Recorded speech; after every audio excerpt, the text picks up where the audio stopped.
Hello, welcome back to my channel. അപ്പോൾ നമ്മളിൽ ഭൂരിഭാഗം ആളുകളും ചാള, മത്തി ഫ്രൈ ഇഷ്ടപ്പെടുന്നവരാണല്ലേ. എന്നാൽ ഇത് ഇഷ്ടമാണെങ്കിൽ പോലും ഈ മീൻ ഫ്രൈ ചെയ്യാതെ മാറി നിൽക്കാറുണ്ട്.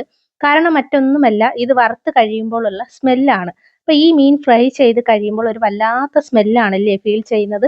അതും പ്രത്യേകിച്ച് ഫ്ലാറ്റുകളിൽ താമസിക്കുന്നവർക്കാണ് ബുദ്ധിമുട്ട് അനുഭവിക്കുന്നത്. അപ്പം മത്തി, ചാള ഇതുപോലുള്ള മീനുകൾ ഫ്രൈ ചെയ്ത് കഴിയുമ്പോൾ ഉണ്ടാകുന്ന ആ ഒരു സ്മെല്ല് മാറ്റാനായിട്ടുള്ള ഈസി ആയിട്ടുള്ള ഒരു കിടിലൻ 3 ടിപ്പുകളാണ് ഞാൻ ഈ വീഡിയോയിലൂടെ പറയാൻ പോകുന്നത്. അപ്പോൾ വീഡിയോ ഇഷ്ടപ്പെടുവാണെങ്കിൽ ലൈക്ക് ചെയ്ത് സബ്സ്ക്രൈബ് ചെയ്ത് എൻ്റെ ചാനൽ ഒന്ന് സപ്പോർട്ട് ചെയ്തേക്കണേ.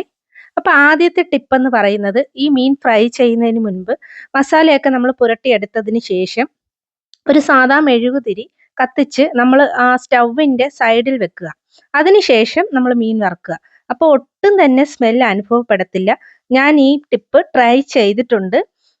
ട്രൈ ചെയ്ത് സക്സസ് ആയ ഒരു കാര്യമാണ്. അതുകൊണ്ടാണ് നിങ്ങൾക്കും കൂടെ പറഞ്ഞു തരുന്നത്. അപ്പം നിങ്ങൾക്ക് മീൻ എവിടെയാണോ നമ്മൾ ഫ്രൈ ചെയ്യുന്നത് ആ ഒരു ഭാഗത്തേക്ക് ഫ്രൈ ചെയ്യുന്നതിന് മുൻപായിട്ട് ഒരു മെഴുകുതിരി കത്തിച്ച് വെച്ചിട്ട് ഫ്രൈ ചെയ്യുക കേട്ടോ.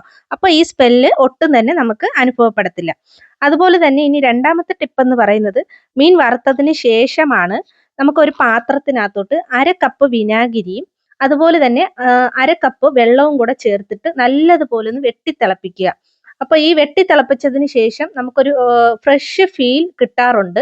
അപ്പോൾ ഈ മീൻ വറുത്തതിന് ശേഷമുള്ള ആ ഒരു സ്മെല്ല് മാറിക്കിട്ടാനായിട്ട് ഇത് വളരെയധികം യൂസ്ഫുൾ ആയിരിക്കും. അപ്പോൾ ഈ ഒരു ടിപ്പും നിങ്ങൾക്ക് പരീക്ഷിച്ച് നോക്കാവുന്നതാണ്. അതുപോലെ തന്നെ ഇനി മൂന്നാമത്തെ ടിപ്പ് എന്ന് പറയുന്നത്, കുറച്ച് കാപ്പിപ്പൊടി ഉണ്ടെങ്കിൽ കാപ്പിപ്പൊടി മീൻ ഫ്രൈ ചെയ്തതിന് ശേഷം കുറച്ച് കാപ്പിപ്പൊടി എടുത്തിട്ട് ഒരു ഉണങ്ങിയ ഫ്രൈ പാനിൽ ഇട്ടിട്ട് നല്ലതുപോലെ ഒന്ന് വറുത്തെടുക്കുക.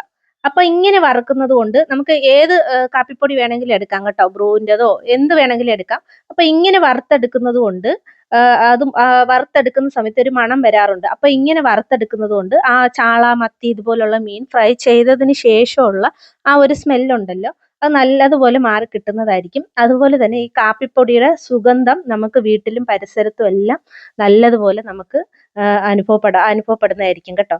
അപ്പൊ ഈ 3 ടിപ്പുകളും നിങ്ങൾ പരീക്ഷിച്ച് നോക്കണം. അപ്പൊ ഇതിൽ ഏത് ടിപ്പാണ് നിങ്ങൾക്ക് പരീക്ഷിച്ചിട്ട് ഇഷ്ടപ്പെടുന്നതെന്നുണ്ടെങ്കിൽ അതൊന്ന് കമന്റ് ബോക്സിൽ നിങ്ങളുടെ വിലപ്പെട്ട അഭിപ്രായം കമന്റ് ബോക്സിൽ അറിയിക്കേണ്ടതാണ്.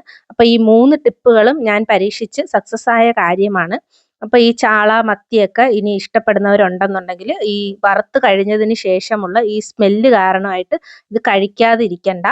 അപ്പൊ ഇത് ധൈര്യമായിട്ട് നിങ്ങൾക്ക് വറുത്ത് കഴിക്കാവുന്നതാണ്. അപ്പൊ വീടുകളിലൊന്നും ഇതിന്റെ സ്മെല്ലോ കാര്യങ്ങളോ ഒന്നും തന്നെ ഉണ്ടാകത്തില്ല. അപ്പൊ ഇതുപോലെ വറുത്ത് കഴിഞ്ഞതിന് ശേഷം ചെയ്താൽ മതി. അപ്പോൾ വീട്ടമ്മമാർക്ക് യൂസ്ഫുൾ ആയിട്ടുള്ള കിടിലം 3 ടിപ്പാണ് ഞാൻ ഇതിൽ പറഞ്ഞിരിക്കുന്നത്. അപ്പോൾ വീഡിയോ ഇഷ്ടപ്പെടുവാണെങ്കിൽ തീർച്ചയായിട്ടും ലൈക്ക് ചെയ്തേക്കണം. അതുപോലെ തന്നെ ചാനൽ ഒന്ന് സബ്സ്ക്രൈബ് ചെയ്തേക്കണം. അപ്പോൾ അത്രേ ഉള്ളൂ. ടാറ്റാ.